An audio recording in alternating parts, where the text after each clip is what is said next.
नमस्कार, मी संभाजी मस्के, सत्यशोधक बहुजन आघाडीचा पुणे शहर अध्यक्ष आहे।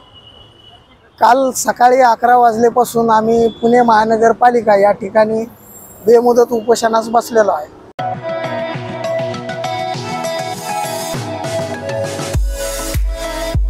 त्याचं कारण असं आहे की महानगरपालिकेच्या काही अधिकाऱ्यांनी मंगळवार पेठ नरपतगिरी चौक या ठिकाणी बांधकामासाठी परवानगी दिलेली आहे एका बिल्डरला।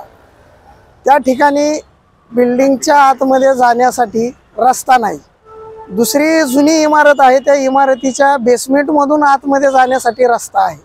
असा रस्ता नसताना, फायर ब्रिगेडची परवानगी नसताना महानगरपालिकेच्या अधिकाऱ्यांनी परवानगी दिली आणि परवानगी दिली ती दिली। त्याच्यानंतर त्या परवानगीमध्ये काही अटी शर्ती त्यांनी नमूद केलेल्या आहेत।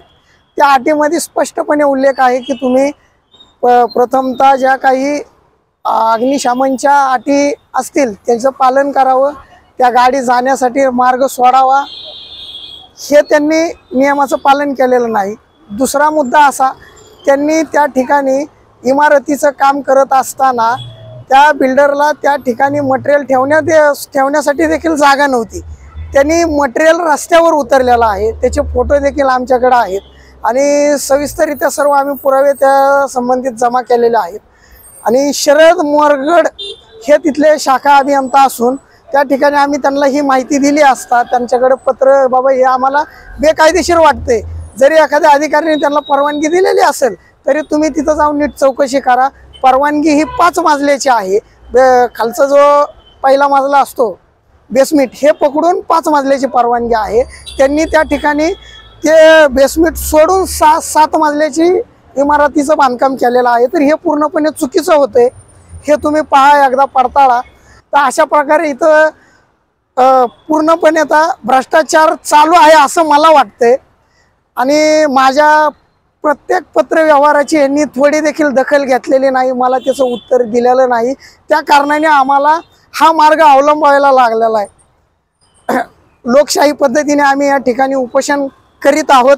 आता 2 दिवस झाले, सध्या थोडी तब्येत ढासळत आहे आणि शुगरही आज देखील तपासणी झालेली असता ते कमी आलेली आहे, परंतु आम्ही हार मानणार नाही, लढत राहणार आहे।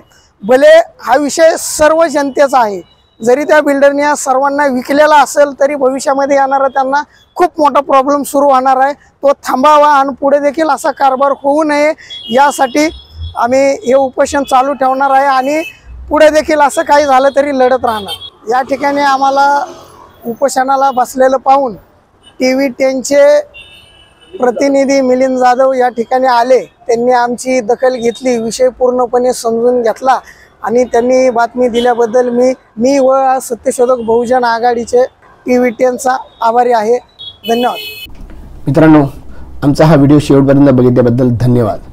तुम्हाला हा व्हिडिओ कसा वाटला हे खाली कमेंट बॉक्समध्ये आम्हाला नक्की कळवा। धन्यवाद। If you like the video, do like, comment, share and subscribe.